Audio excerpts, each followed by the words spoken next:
Ladies and gentlemen, give it up for Carrie, Stewart!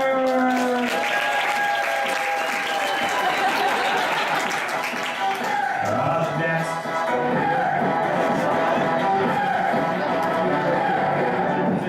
Much of that time, he managed the mental health and drug program for the Houston Astros. He currently manages the mental health and drug program for minor league baseball and umpire development program. Ladies and gentlemen, welcome Dr. John O'Neill!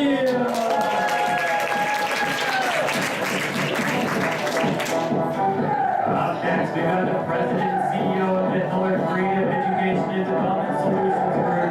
After spending 15 years with the National Basketball Association, where she was Vice President of Player Development, responsible for the continuing education and career development strategies for players of all 32 teams. Please welcome Dr. Janice Hilliard.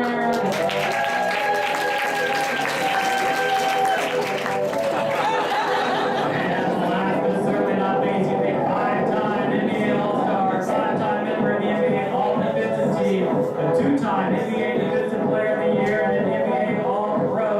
He's a former head and assistant coach and has served with the Dallas Mavericks, the Golden State Warriors, and the Milwaukee Bucks. He is now an entrepreneur managing his own company, the Moncrief One Team. 6'4" guard from the University of Arkansas, Sidney Moncrief.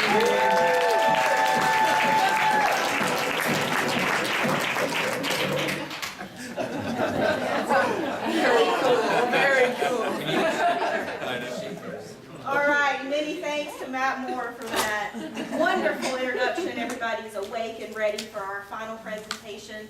I hope y'all have enjoyed the symposium. I'm a little disappointed it's almost over now, and I'm sure you have a lot of takeaways and things from the presentations and TED Talks and sessions that you've attended. I'd like to start today. Can everybody hear me? I'm pretty loud. I'd like to start today with a little follow-up on something that Dr. O'Neill said in the Institute on Monday. And as y'all heard in his introduction, he's worked with some different organizations, different disciplines, and he stated that he would prefer to work with social workers because they understand the complexities. They get the student athletes, they get the systems that they're coming from, and they can work with them. So with that being said, how do y'all feel that social workers can better prepare to work with these populations of students or athletes or professional athletes? Want me to start? You can. Great. That introduction, I'm not recovering from it. That's more of a basketball thing. So they were all prepared for that. We're all sitting out there scared. I was going to leave, actually. I'm leaving.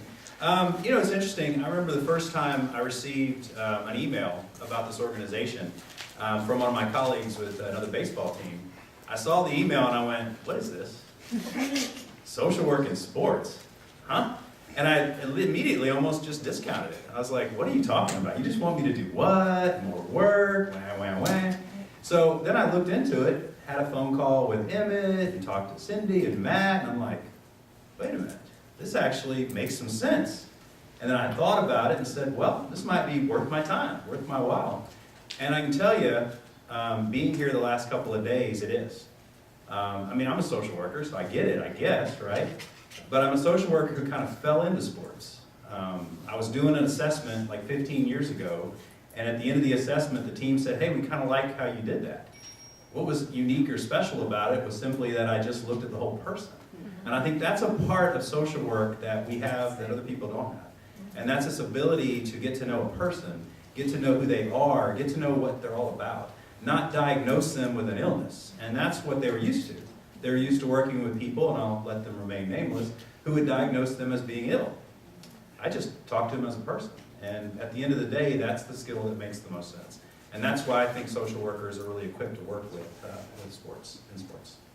I'm going to hand it over to you now. Come on, you can do it. So I think that I have a similar background. I have an LPC.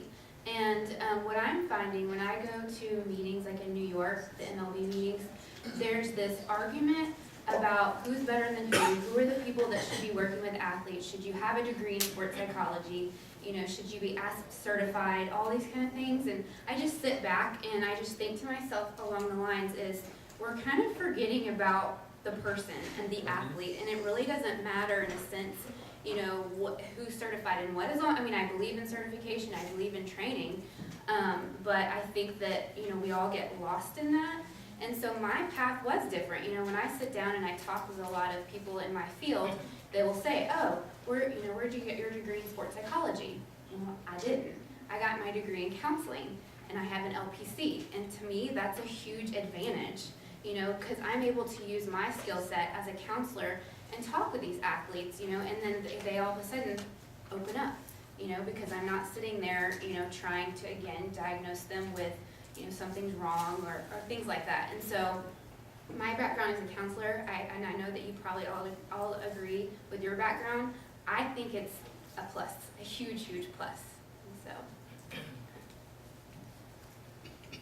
so. Okay, I probably have a pretty diverse background. I'm really fortunate to have an undergraduate degree in education, a master's in urban counseling, a Ph.D. in educational administration. Having been a high school, college athlete, I've always been in that arena, but have been an educator really all of my life. And I've been pretty fortunate to have an opportunity to work in sports. So I spent the last 15 years at the NBA in player development, in that space that you guys are looking to go into. Prior to that, I spent about 8 years in higher education athletics administration. So the space I'm familiar with at both levels. And what I would say to you, first of all, I think it's very exciting work that you guys are looking to get into, very much needed.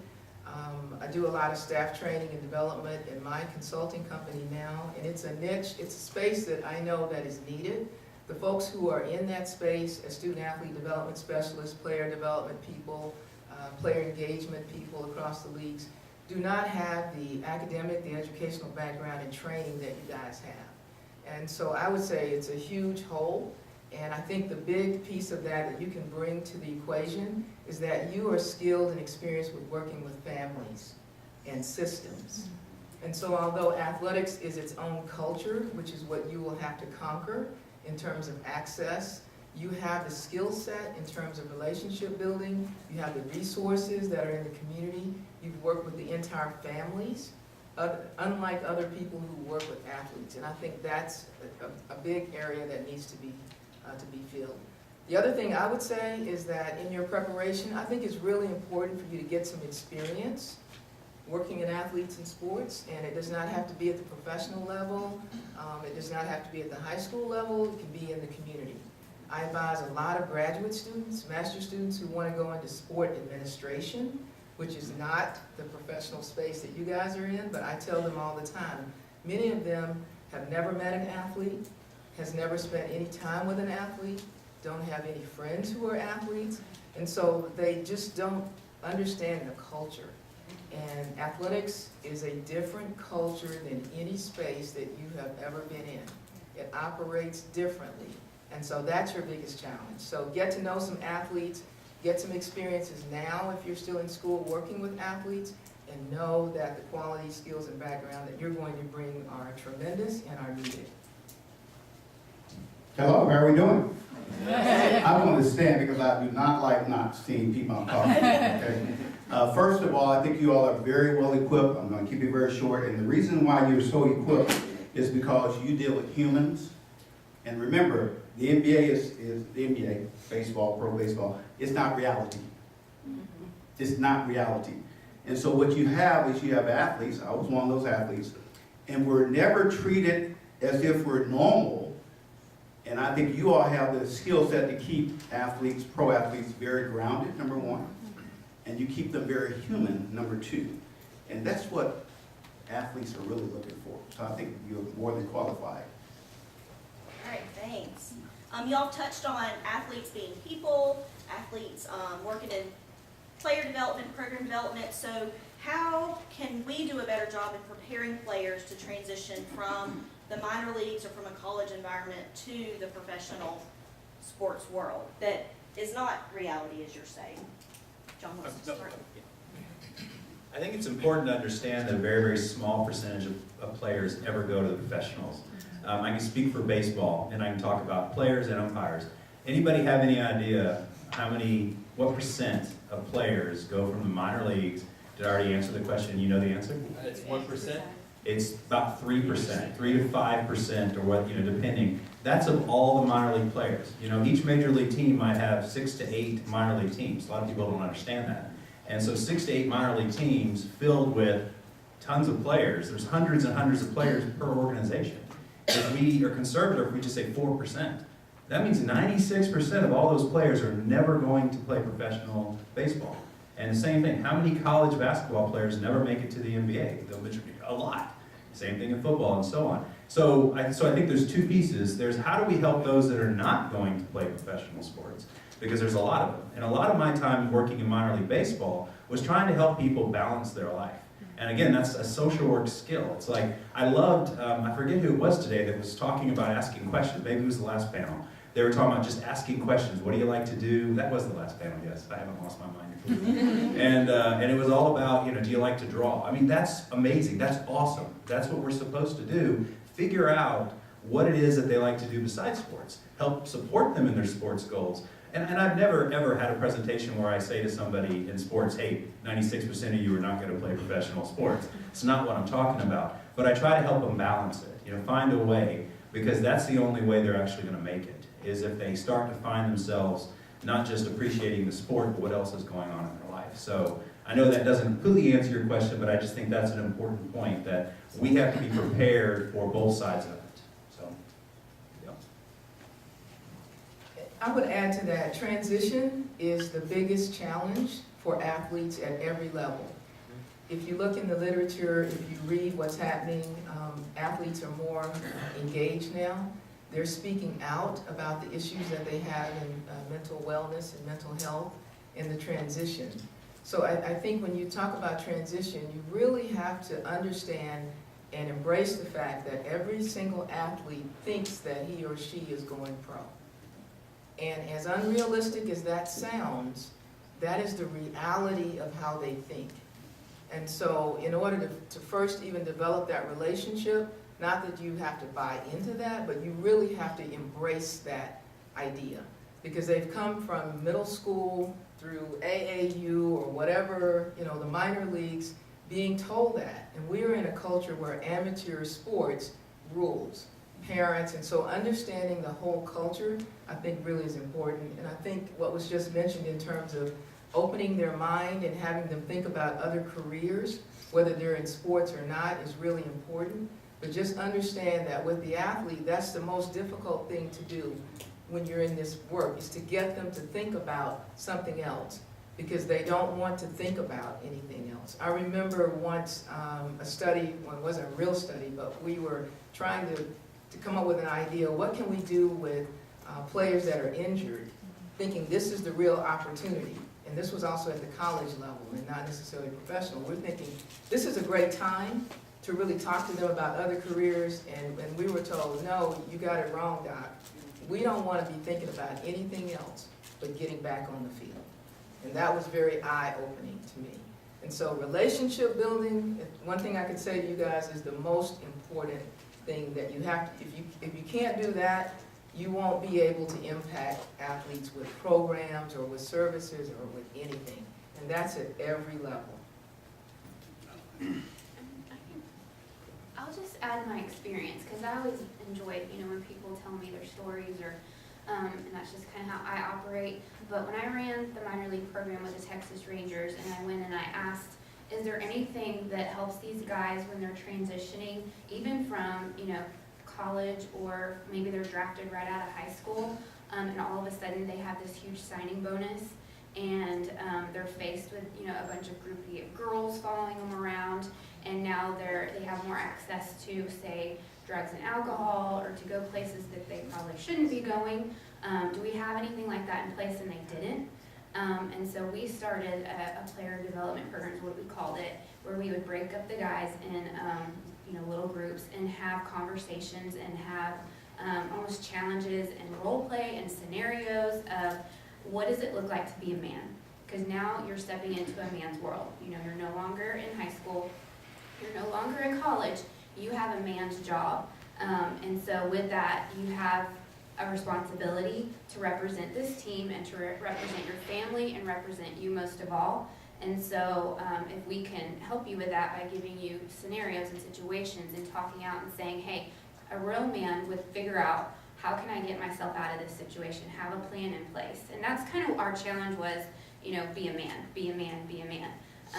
And because a lot of times, and I'm a girl, and so speaking though from a woman's side, you try to get them to understand that being a man is, understanding what your responsibilities are and, what your obligations are to this team and those kind of things. So I think we did a fairly good job, at what, the limited time that we had to be able to meet with them on those areas and keep the conversation going throughout the season.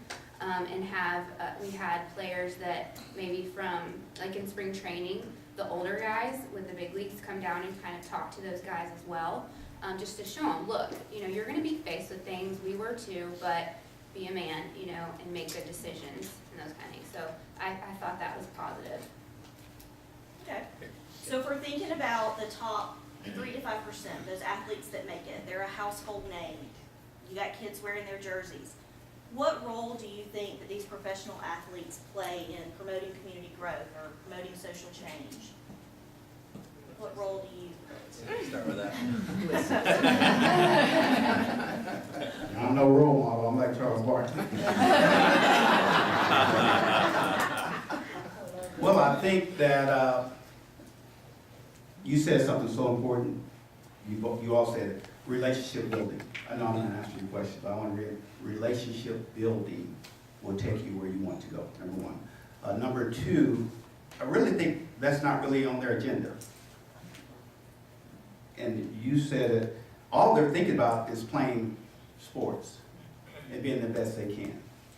A small percentage will have a conscience, a social conscience, but most of them are just trying to make sure that they're on the roster, that they're getting their minutes, that they're playing, that they're getting the next contract, and that's their focus.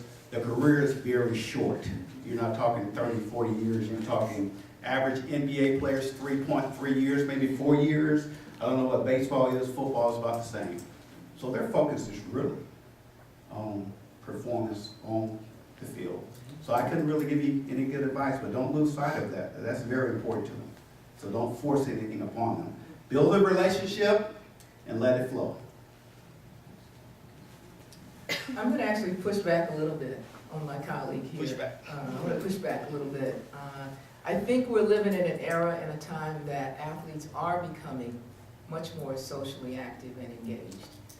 It's an evolution, I think, and not to disagree with Sidney, but I think when you look at what's happening in the world now, the leadership that the star athletes are taking across sports, I think that's going to continue. And for you guys coming into this profession, I think it's something that you want to think about being prepared for. As you look at the colleges and the universities and the high schools now across the country and the organizations and institutions, they are baffled by what to do with what's going on, okay? They don't really know what to do with all of this social justice movement. I love it. I think it's exciting because it's an opportunity for us in the field to develop real leadership programs that meet the interests and that meet the needs of these athletes. How amazing is it to take LeBron James and Dwayne Wade and Maria Sharapova and Elena Deladon and all of these guys and women and really fuel that energy and passion. There's so much change going on, but what do we do with that? And it's an opportunity for you guys to develop. And I think that that relationship, and I think that the athletes today are much more connected to their communities. And I think they're feeling much more of that responsibility. And are they equipped? That's our goal, I think, and our challenge. You know, there's a couple things, when I reflect back to my very first time presenting to athletes, you can imagine that they were really excited. This is sarcasm, by the way. They were really excited to hear from me. So here's this guy coming in to talk to us about things like drugs and sex and rock and roll. But actually there was no sex and rock and roll, it was just drugs. And mental health and all the other things, right? So I sat in a room almost exactly like this. And imagine 100, because they split them into a couple groups, 100 baseball players sitting there with nothing on their mind, as Sidney pointed out, but how do I make this team? It's spring training. I want to make the team. Now, mind you, 25 to 30% of them were getting cut. And we're going to have to find other jobs or other clubs or whatever else it was. So so the very first time I did my presentation, right, I did it like textbook, PowerPoint, you know, it's like, you know, if you have a problem, please call me, you know, it was all, and it was terrible. It was, they all looked at me in stunned silence. And I learned a very valuable lesson there, and that is I need to understand my audience. And I knew that lesson, but I didn't know athletes at the time. Okay, I didn't understand what was unique and what was different and how to reach them. And so if you're going to work with athletes, you better understand that. You better understand your audience and know how to communicate with them in such a way that they can actually hear you. And so I can tell you the next time I did a presentation, it wasn't a 40 PowerPoint presentation. It had a few pieces here and there. And what I saw, which was what has changed over the years, which connects to the social media piece, when I first did that presentation, I had a flip phone. Some of you don't even know what that is. Come on, some of you are like, what is a flip phone? So, we had fax machines, we faxed things and stuff like that, right? And then over the years, we're at a place now where we have instantaneous Twitter and Facebook and Snapchat and Instagram and Tinder. I always throw that out to you. So you're like, oh yeah, that's my favorite one. I had that happen once. I was like, oh, I was just kidding. So anyway, and our athletes are on all those. They're on all those. And so it's very important for us to understand that that's a huge part of their identity. It's a huge part of how they communicate. And I'm an older guy, so I don't necessarily know what that means because I'm not on all those things, especially not Tinder. My wife would be upset. So that would be bad. But anyway, so we have to understand that because there are many athletes that want to express their social thoughts and their feelings and the activism. And it's important. And we are living in a time when it is important to understand that and reflect on that. And so as social workers, one of our skills is to be what? Non-judgmental, right? We're not going to judge because there's plenty of things that athletes I've worked with I have not agreed on. I have not agreed with them. But I don't tell them that, right? But I may have conversations. If they ask me, have a discussion about it. But it is an important part that I think we have to take a look at. Okay? That was long-winded, but anyway. Anybody else? All right, let's bring it kind of back to social work, and if y'all kind of talk about your roles, what you do now, and how you secured your position for any future prospects in the field. Okay, so I run the sports psychology department at SMU and for the St. Louis Cardinals as well. And so like I said, my path was a little bit different, and I think that's okay, right? We're all needed, and so I was finishing up my degree, my hours with my LPC, and I actually met Don Kalkstein, who's the mental strength coach over at the Dallas Mavericks and the Texas Rangers. And I went to him and I said, let me back up. Before that, I thought, I don't really want to sit in an office, and just work with somebody that's upset about, divorce or grieving or that. I had done that in my internships and I didn't really enjoy it, but they keep telling you to pick a niche, And I thought, well, I was in an OU football game, and I thought, I really, really want to work with athletes. So maybe I'll just set up a practice where I'm, only athletes can come in. And someone was like, that's a pretty small niche. You're going to take a while to build that up. And I thought, okay, I had never heard of sports psychology before. But I went home and I Googled, athletes counseling, and that popped up. So I thought, okay, well, I've got to go get my Ph.D.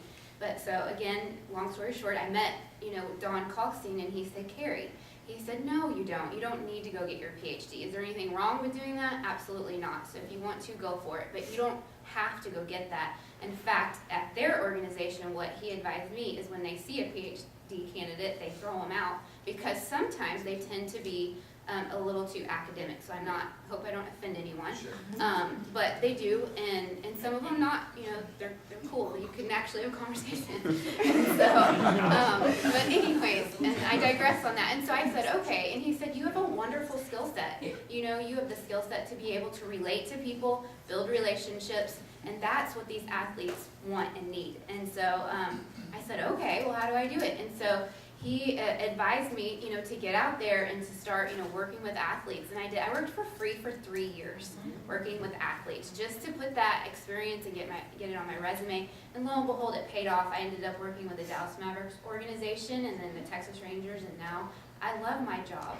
I get to be around these athletes all day long outside and, on the court. And so, that was my experience. And again, I love telling my story. I love telling my journey, because there's so many that say you have to go the sports psychology route, but you don't. And so you guys, we need people like you and me and all of us up here. And I think the main thing to keep in mind, I'm going to reiterate, is to, keep that athlete in mind. Keep them first. It's not about you. It's not about you going check, okay, I can say that I worked with the Rangers, or, check, I worked with this, athlete in the Olympics. It's not about that. It's about that athlete themselves, not about you. And so, please keep that in mind. So as I kind of mentioned back in the flip phone days, I was doing an evaluation for a player with the Astros, and I had no relationship with the Astros. I'm an addiction specialist, so I do a lot of addictions work along with my social work. So I guess part of the point is diversify. Always build more skills, because you can offer more when you diversify and have specialties. So anyway, after I did the assessment, I got a call a few months later saying, hey, would you be interested in doing more? And so don't underestimate the importance of that first impression. It may be the only chance you get to build an impression with an organization. I love what was said a little bit ago from everybody about getting out there and doing the work. Get to know the athlete culture, whatever that is. And my belief is each athlete has their own culture. I mean, we all believe that. But understand what that means. In your community, there's sports programs. There's high school programs, there's college programs, there's semi-pro, there's all kinds. And I imagine you could start to offer up your services. You don't have to be getting a salary to do that. You can do some of that on the side. You can do that as part of a practice. You can do that piece just to get yourself started, because you've got to have experience. This is not a job that anybody's going to say, oh, great, you have a master's degree from University of Michigan. I'm just picking on somebody I was talking to today. So, okay, whoop-de-doo. What are they, a Wolverine? Or are they a Spartan? They're Spartan. They're Spartan. It's University of Michigan. I'm just messing with you. So you mix it up. It's kind of, I went to Arizona State, but I've had people go, oh yeah, Arizona State Wildcats. And I'm like, you're now the least favorite person in my life. So that's how it works. Anyway, so I just think it is important, because I started to work with the umpires based on a relationship I had with the Astros. And it just starts to trickle. And then I get calls from Major League Soccer and hockey because of relationships I've had with other, you see what I'm saying? So it starts to trickle around, because I pretty much have seen a player in every sport. I've worked with NBA players, but it's all because of the initial relationships that start to build and snowball. And it's the kind of work you have to do. And like I said, it all goes back to being able to build that relationship. Thank you. Well, I grew up in a family, which most of you guys did, that valued education, so much that just felt like there could never be enough, right? And so that's the thing that pushed me ultimately to a Ph.D. and having family support. So I actually believe that the more education, the better. Now, with that said, I was the only Ph.D. at the National Basketball Association, and to my knowledge, still was the only Ph.D. Now, what came with that was because also my background was in education. I had worked with athletes, was an athlete, was a program and development person, but the culture that everybody keeps talking about is the biggest challenge. But I think that the more